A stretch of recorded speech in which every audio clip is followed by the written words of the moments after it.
볼게요. 사람 유전하고 유전병 이렇게 남은 거야. 그지? 이제 사람 유전에는 우리 뭐뭐를 공부해야 되냐면 여기에 다인자 유전이라는 걸 가지고 확률 계산하는 문제가 나와.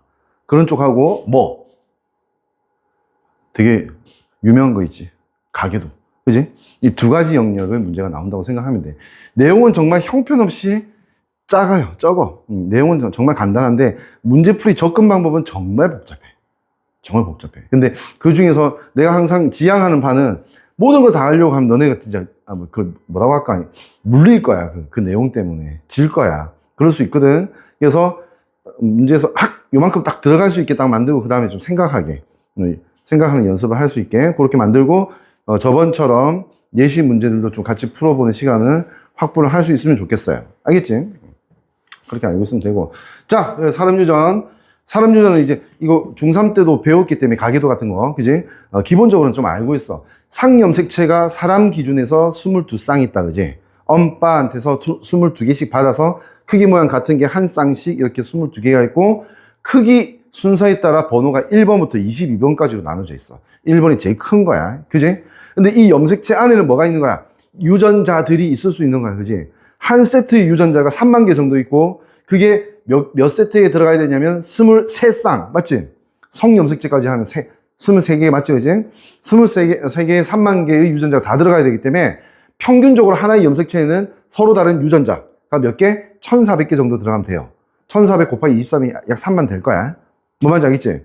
그치? 그러니까 한 염색체에는 서로 다른 유전자가 여러 개가 있을 수 있고, 지금까지 수능이나 문제에서는 어떻게 여기에 있는 유전자가 A, B, 서로 다른 유전자가 하나의 염색체 위에 있을 때도 문제를 내고 있어요. 평가원에서. 오케이? 그걸 연관 현상이라고 해요. 연관. 오케이? 그리고 A와 B가 서로 다른 번호의 염색체 위에 있을 때하고 아예 해석하는 방법이 다릅니다. 아시겠죠? 그거 알고 있어야 되고. 자, 그래서 연구 방법부터 이제 4가지로 얘기를 하고 있어요. 첫 번째, 가계도 조사. 왜? 사람 연구가 어렵거든. 왜? 사람이 사람 연구하니까, 이 사람이 자식 낳고 자식이 자식 낳고 하면서 그 유전 현상, 표현형이 어떻게 바뀌는지 봐야 될 거 아니야, 그지? 근데 얘가 얘 낳을 때 나 돌아가실 거거든, 나. 그지? 실시간으로 연구 안 돼. 그러니까 뭐 하니? 히스토리, 역사를 가지고 연구하는 거지. 가계도는 뭐니? 이미 일어난 일에 대해서 판단하는 거 아니야, 그지? 나의 부모님, 조부모님, 증조부모님, 뭐 이런 식으로, 그지? 그래서 가계도 조사. 이건 히스토리를 확인하는 거다. 사람 대 사람이 연구가 어렵기 때문에. 그 다음 쌍둥이 연구는, 쌍둥이에 일란성과 이란성 쌍둥이가 있다는 거 알지? 일란성은 하나의 정자, 하나의 난자가 수정해서 얘가 난할이라고 하는, 빠른, 그 세포 분열을 하다가 세 번째 분열할 때까지는 각각의 세포가 하나의 온전한 사람이 될 수가 있어요. 오케이? 그래서 이 세포, 저 세포는 뭐니? 이거 분열할 때, 난할할 때는 뭐니? 체세포 분열을 했기 때문에 무슨 말인지 알겠니? 아예 유전적으로 동일한 분열을 한 거야. 얘는 아예 정보가 똑같아. 그러니까 얘하고 얘가 탈락돼서 따로따로 착상돼서 애가 나온 뭐니? 얘는 똑같은 애야. 유전적으로. 일란성 쌍둥이는 당연히 성도 같고, 남자면 남자, 여자면 여자. 오케이? 성도 같고, 생긴 특성, 뭐 이런 건 다 같아요. 오케이? 그 다음에 이란성 쌍둥이 뭐니? 2개 이상의 난자와 2개 이상의 정자가 따로따로 수정돼서 따로따로 착상한 거야. 그렇기 때문에 분명히 엄마 아빠가 같긴 하지만은 아예 형제 자매 같은 거예요. 그래서 쌍둥이인데도 남자, 여자 이런 쌍둥이 나타날 수 있고, 실제로 이제 커갈 때의 어떤 모양이나 키나 몸무게는 다 다릅니다. 맞잖아, 그지? 비슷하게 생겼지만 엄마 아빠를 닮았지만 형제 자매끼리는 완전히 똑같진 않잖아. 안 그래? 그럼 마찬가지다. 그 중에서 쌍둥이 연구 중에서 중요한 연구, 가치 있는 연구를 나는 일란성 쌍둥이라고 판단해. 그 이유가 뭐냐면, 이거 왜 연구하게? 쌍둥이 연구? 그러니까 어떤 표현 형질이 나타나는 게, 여기 기여하는 게 유전적인 기여가 많은지 환경적인 기여가 많은지 이걸 분석하려고 하는 거거든. 근데 이란성 쌍둥이 유전적으로 좀 다르잖아. 엄마 아빠는 같지만, 그지? 그래서 유전적인 게 얼만큼 기여한다 이렇게 딱 단정해서 얘기할 수 없어. 근데 일란성은 어때? 똑같지, 그지? 일란성 쌍둥이인데도 뭔가 달라졌다고 하면 이건 뭐니? 유전 영향이 아니지, 그지? 환경 영향이지. 정확하게 분리해서 판단할 수 있기 때문에 뭔 말인지 알겠지? 그래서 그 쌍둥이 연구는 일란성 쌍둥이로 유전과 환경의 영향을 구분해서 판단하는데 도움이 된다라고 생각하면 돼요. 집단 조사는 이제 예를 들어서 뭐 서산에 있는 성인 남녀의 뭐 집단 뭐 이런 식으로 해서 조사를 해보면 ABO식 혈액형 집단 조사를 했다고 하자. 그러면 전국의 ABO식 혈액형 집단 조사하고 서산의 집단 조사는 결과가 달라요. 실제로 달라요. 서산 충청권은 그 되게 특이한 혈액형들이 꽤 있습니다. 뭐 시스 AB형이라고 해서 엄빠의 9번 염색체 ABO식 혈액형 유전자가 9번 염색체에 있거든. 엄빠의 9번 염색체 위에 AB형은 원래 A 하나, B 하나 받아야 돼. 근데 시스 AB가 뭐냐면 AB를 동시에 중복해서 받고 여기는 O를 받는 거야. 그런 시스 AB형이라고 하는 게 꽤 있다. 되게 뭐 유전적으로 뭐 병이고 이런 거 아니야. 전혀 문제없이 정상적으로 살아갈 수 있는 건데 이게 왜 그러냐면 그 충청권 전라권에 예전에 그 뭐니 백제 시대부터 시스 AB형이 퍼졌던 것 같아. 그래서 그 지금 시스 AB형 갖고 있는 사람들의 특징이 서산에도 있고 또 어디 있냐면 일본 왕실에 있어요. 그렇다는 내가 자료를 본 적이 있거든. 그 역사적으로 봤을 때 일본 왕실이 백제에서 건너간 사람들 일 가능성이 매우 높거든. 그래서 일본 왕실은 일본하고 다르게 한국의 우호적이야. 잘 보면 자기들 역사를 알 거 아니야, 그지? 뭐 그런 뭐 사실도 있다. 이런 게 지금 뭐 하는 거니? 내가 지금 뭐 한 거니? 집단 조사한 거야. 뭔 말인지 알겠지, 그지? 집단 통계적 조사 뭐 이런 거 할 수 있고 마지막으로 실제로 이건 나 같은 그건 나도 안 되지 이제 왜? 지금 연구실에 있고 실험실에 있는 사람들이 연구할 수 있는 방법이 있어요. 예를 들어 내 세포 하나 갖고 와서 나의 30억 개의 염기쌍을 다 그 순서가 어떻게 되는지 분석할 수가 있다고. 이런 거 단백질이나 DNA를 직접 분석할 수 있는 실험 방법들이 있다. 근데 이거는 일반적으로 할 수가 없는 거야. 됐지? 그래서 염색체 또는 유전자 자체를 직접 연구를 할 수 있다라고 생각합니다. 사람에 대해서. 네 가지가 있는데 우리는 여기 이 중에서 이것만 되게 진지하게 다루고 있다고 생각하면 돼. 지금 교육과정에서. 유전의 기본 원리는 멘델의 유전 법칙이 있었습니다. 세 가지가 있어요. 뭐? 우열의 원리. 그지? 그 다음에 분리의 법칙. 그 다음에 독립의 법칙. 이렇게 세 가지가 있어. 우열의 원리는 뭐니? 이형접합. 용어 좀 알아둬야 돼. 이형접합. 그러니까 하나의 형질을 결정하는 유전자인데 서로 다른 성향이 있는 거. 예를 들어서 머리카락이 직모 유전자, 곱슬머리 유전자 이렇게. 됐니? 이걸 엄마 아빠한테 하나씩 받았다 하자. 이러면 이형접합이야. 예를 들어 직모면 동형접합이라고 해요. 또 곱슬머리라도 동형접합이라고 하는 거야. 같은 거잖아, 그지? 근데 직모 곱슬머리면 이형접합이지, 그지? 서로 다를 이자를 쓰는 거야. 이별할 때, 그지? 다를 이자를 쓰는 거야. 이형접합이야. 이형접합일 때는 그때는 1850년 도쯤 오스트리아의 멘델이 생각했던 거는 뭐냐면 둘 중에 두 개 같이 있으면 하나만 표현된다 라고 생각했어. 오케이? 그래서 이제 둘 중에 숨어 있는 걸 열성, 표현되는 걸 우성이라고 얘기한 거야. 유전자는 같이 있지만 표현은 하나만 된다. 오케이? 그래서 이걸 우열의 법칙이라 했었는데 이게 깨지는 경우가 꽤 있더라고. 그래서 이걸 법칙에서 한 단계 한 그레이드 강등됐어. 그래서 우열의 원리라고 얘기를 하는 거야. 두 번째 분리 법칙은 뭐냐면 이런 거야. 유전자 아까 직모 곱슬머리 유전자가 뭐 예를 들어 11번 염색체 위에 있다고 하자. 그러면 감수분열하면 어떻게 돼? 나눠지지. 그지? 하나만 주지, 자식한테는. 맞지? 부모 입장에서는 하나 주고 양쪽 부모에서 하나하나 받아서 다시 한 쌍이 되는 거야. 맞지? 그랬을 때 한 쌍이 있다가 감수분열할 때 나눠진다는 법칙이 분리 법칙이야. 예를 들어서 AA와 AA라는 부모가 있어서 이제 자식에게 물려주면 이쪽도 대문자 또는 소문자, 이쪽도 대문자 또는 소문자 이렇게 줄 거고 그러면 여기서 자식한테 모이면 이렇게 되겠죠? 뭔지 알지? 그지? 그러면 우열의 법칙이 성립한다면 한, 둘, 셋, 세 개는 대문자 A. 그러니까 대문자가 우성입니다. 소문자는 설명 안 해도 열성이야. 이제 이런 식으로 이제 이형접합의 그 부모에서 자식이 나타날 때 우성이 3, 열성이 1이 나오는 근거가 뭐냐? 하면 이게 분리 법칙 때문이야. 나눠지기 때문이야. 그지? 그러니까 하면 3대 1이라는 게 분리 법칙이 아니야. 이거는 분리 법칙이 만족했을 때 나오는 결론이야. 됐니? 분리 법칙은 뭐니? 찍! 이게 분리 법칙이야. 뭔 말인지 알겠지? 둘 중에 하나만 받는다. 분리돼서 받는다는 거. 됐지? 독립의 법칙은 하나가 아니고 양성작용에서 A, A, B, B 이런 식으로 양성에서 나타내는 겁니다. 그러니까 이게 뭐냐면 수학에서 얘기할 때는 이건 조건부 확률인지 아닌지를 따지는 건데 독립시행의 법칙입니다.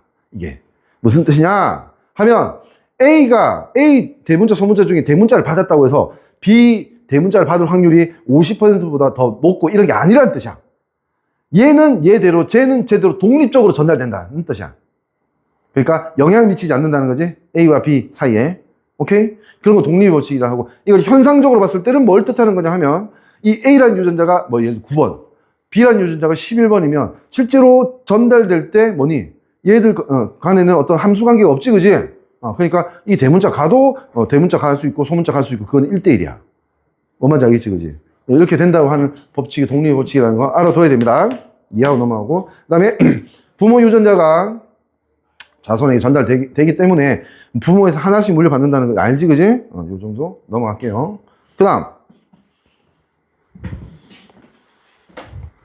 오늘 접근 방법 한 반까지는 못 갈 건데 어쨌든 반 가까이 가려고 할 거야, 내가. 좀 빨리 말할 건데. 자, 상유전, 성유전 나올 겁니다. 이게 무슨 뜻이야? 유전자가 어디? 상염색체에 있을 때 상염색체 유전. X나 Y였으면 성염색체 유전. 그러나 Y는 신경 쓰지 말라고. 그냥 X만 생각해.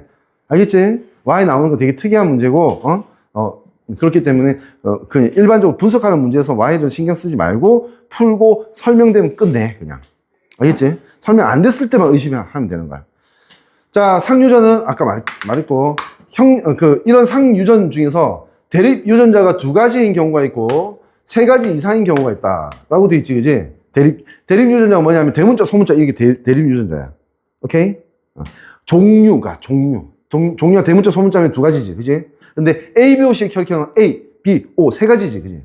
그러니까 이렇게 구분될 수 있다고 하는 거야. 이게 좀 일반적인 거지, 2가지인 경우가. 우성과 열성, 보통 이런 식으로 있는 경우를 얘기하는 겁니다. 2가지인 경우 보통은 일반적으로 우성과 열성이 뚜렷하게 구별되고요. 그 다음에 우열의 원리, 분리법칙 당연히 다 성립합니다. 예시가 이렇게 나와 있지. 보자. 이거는 그냥 좀 여러 번 보면서 좀 익숙하게 만들어. 눈꺼풀은 우성이 쌍이야, 쌍꺼풀 있는 사람이야.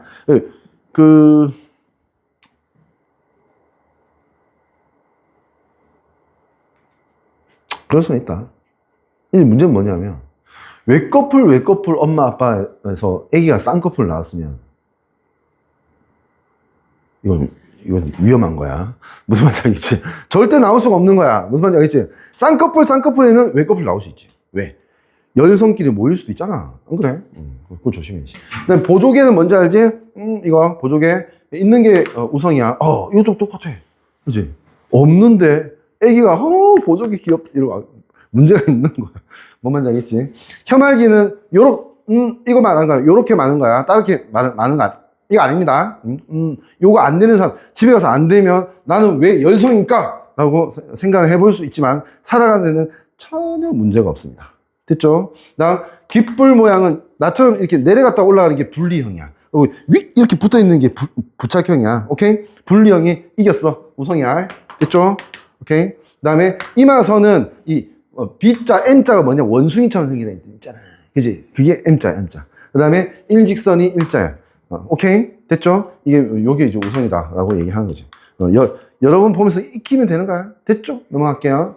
그 다음에 3가지 이상이 되는 게, 그러니까 특정 번호의 9번 연속체에 실제로 ABO식 유전자가 있는데, 나 같은 경우에는 B, O 이렇게 있거든? 이렇게 뭐야? O형이야? 재미없어. A형. A형? 우리는 재미가 다 없어. 예를 들어서, O형은 당연히 OO 이렇게 있어야 돼. 그지? A형은 AA 있거나 AO 있거나, 또는 OA 있거나. 어쨌든 A와 O로만 구성돼야 돼. 그지? 반드시 A가 있어야 되고. 나는 반드시 B와 O를 갖고 있어야 돼. BO형이라서 그래. 나는 BO형이라고 하는 이유가 있겠지. 엄마 아빠를 보니까 난 BO형일 수밖에 없었거든. 됐나요?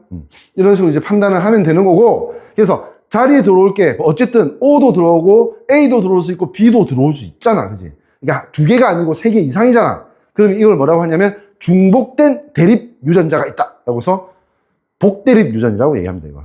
오케이? 그러니까 원래 대립 유전자는 한 쌍 있어야 되네. 대문자, 소문자 이렇게. 근데 뭐가 더 있는 거야. 그래서 복대립 유전자. 중복된 대립 유전자가 있다. 됐죠? 그리고 다른 거는 거의 안 나와. ABO식 외에는 안 나와. 거의 안 나와. 혹시 뭐 이렇게 할 수 있거든. E, F, 뭐 D, 뭐 이런 식으로 얘기를 할 수 있어. 그거 그냥 ABO식이라 생각하면 돼. 이거 좀 이따 다시 얘기할게. 알겠지? A표식 혈액형, 지금 예시를 들고 있고요. 유전자를 표현할 때는 I라는, 그, 유전자 요소를 써서 IA, IB, 실제로 이렇게 얘기합니다. 그래서 스몰 i는 O를 얘기하고요. O를 표기하지 않습니다. 보통 이렇게 얘기를 하고, 표현형을 얘기할 때는 A형, B형, O형, 이런 식으로 얘기를 하게 됩니다. 됐죠? 이게 공통된 약속이에요. 오케이? 이렇게 알아두면 되고요. 그 다음에 특이한 건 없습니다. 이 복대림 유전에서 보면, 이따가 또 나올 거니까 여기서 이렇게만 얘기하면 될 건데, 복대림 유전은 표현형이 뭐냐? A형도 있고, B형도 있고, AB형도 있고, O형도 있지, 그지? 원래 우열의 원리가 적용되는 그냥 대립 유전이라면 우성 아니면 여성 두 가지잖아, 그지? 근데 이게 뭐니? 네 가지나 되지, 그지? 이렇게 들어올 수 있는 유전자가 많으니까, 유전자 종류가 많으니까 표현형의 종류도 늘어나더라. 일단 그것까지만 지금 받아들이면 돼. 어렵지 않지? 됐고, 그 다음 성염색체 유전은 아까 말했지만 X 또는 Y에 유전자 있습니다. X에는 꽤 있고요. X가 7번, 8번 염색체 크기 정도 되거든. 그러니까 1번부터 22번까지 있다고 하면 큰 쪽이야, X는. 그 Y는 20번, 21번 사이니까 되게 작은 쪽이거든. 뭔 말인지 알겠지, 그지? 그러니까 Y는 유전자 몇 개 없겠지. 별로는 없겠지, 그지? 그리고 X에는 꽤 많습니다. 그래서 X는 그러고 뭐, 남자든 여자든 둘 다 가져야 되는 거잖아. 안 그래? 그러니까 여기에는, 예를 들어 발생이나 생명 유지에 중요한 유전자도 꽤 있습니다. 어느 정도는 꽤 있다라고 보면 돼. Y는 거의 없어. Y에서 중요한 유전자, 보통 이제 뭐 교육과정에서 설명할 수도 있는 유전자는, 보통 책이 안 나와. 설명할 수도 있는 첫 번째가 귀 속 털 유전자.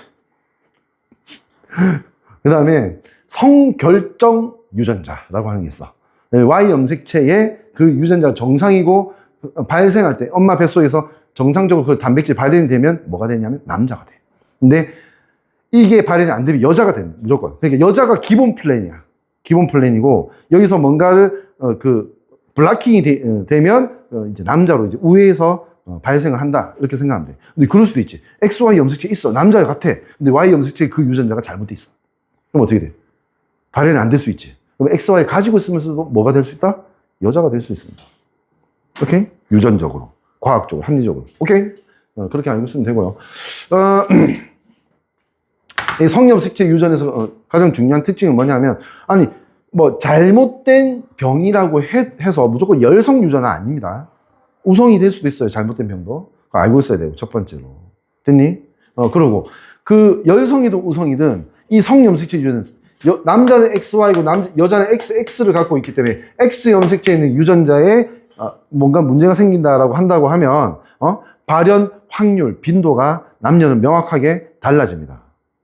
예를 들어서 이제 그 정상 유전자를 받을 확률이 X 하나의 정상 유전자가 있을 확률이 P고 비정상 병 유전자가 있을 확률이 Q라고 하자. 그럼 이거 합하면 얼마나 돼? 두 개밖에 없다고 하면 1이 돼야 되지. 둘 중에 하나일 거 아니야. 안 그래? 그렇지? 근데 Q가 예를 들어 0.1이라고 할까? 0.2라고 할게. 그럼 이게 0.8이지? 남자가 이 병에 걸릴 확률 얼마? 0.2야. 왜? 하나 선택되는데 그냥 이게 선택되면 걸리는 거 아니야. 그지? 근데 여자는 어떻게 돼? 둘 다 열성이면, 됐지? 이 병이 열성이면 둘 다 이게 선택돼야 되잖아. 이 XX가. 그지? 그러면 0.2 곱하기 0.2는 뭐야? 0.04지. 그러니까 훨씬 더 줄어들지. 이 확률이라고 하면 무조건 각각이 1보다 작은 값이잖아. 그지? 그러니까 무조건 남자가 열성병일 때는 남자가 확률이 높습니다. 대표적으로 정록생명 같은 거. 오케이? 확률 높고. 근데 우성이면 또 반대가 됩니다. 우성이면 남자가 걸릴 확률은 0.8이야. 맞지? 여자가 걸릴 확률은 뭐냐면 이거 0.04 빼고 다야. 무슨 말인지 알겠니? 여성 가지고 있는 거 빼고 다야. 그럼 0.96. 여자가 높아지지. 이해되니?